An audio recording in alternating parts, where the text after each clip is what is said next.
like a very common thing. Even like the survivors that I work with, typically they're referred to maybe a support group at the hospital, and the support groups are very much needed, right? Like every service we can get is needed.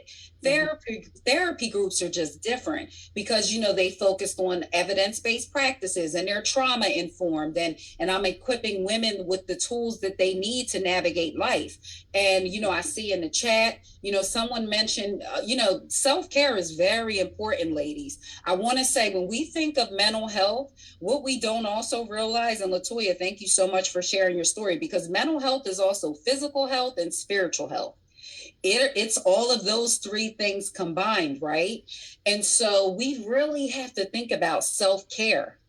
Because like you said, April, we're ripping and running. We're the breadwinners. So, there's a huge percentage of African-American women households that are single mothers, and then we're volunteering in the community. We're volunteering for church. We're sitting on this board. We work full time. We're taking care of our children. I'm a boy mom. I have 12 and 16-year-old sons. And for the women who have children, when you first hear cancer, I would vouch to say many of us, our children, or our close family members, our husbands, flash before our mind, because you're right.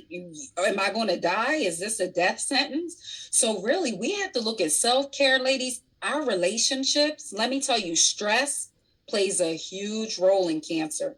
It really does, ladies. And if we're really honest with ourselves, and if we take a look, the majority of our stress comes through relationships, right? Healthy relationships. I speak to my clients about maintaining, so not only setting healthy boundaries, but maintaining healthy boundaries. Because, a lot of times people think, oh my God, it's going to be so hard to set this boundary. And I try to tell my clients, ooh, if you think that's going to be hard, wait until you have to maintain it. Because one of the very first things that people do when you set healthy boundaries, common human nature, is just to push against that boundary. So you say, this is my boundary, and that person is like, huh? That's not the person I knew. And so then there's this tussle. So looking at our self-care, looking at our self-compassion, being kind to ourselves, looking at our relationships, learning to love ourselves and walk in our authentic selves. Because I'll tell you, ladies, and I'm telling you, we do a lot of people pleasing. And that people pleasing causes a lot of stress.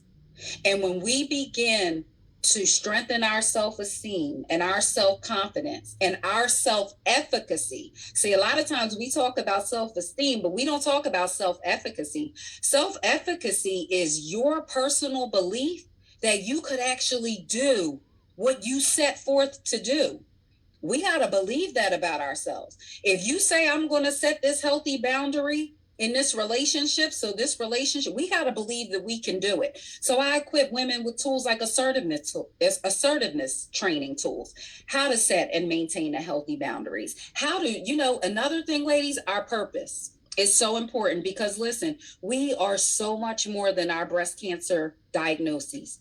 That's only one part of us. And sometimes in the journey, we can lose focus and we feel like we don't know our purpose. For others, it sparks something in us and we're like, oh, like Marissa, she probably said, hey, for the rest of us, the Jamil with Chrysalis Initiative. So it can take you either way. So I also help people to, what is your vision for your life?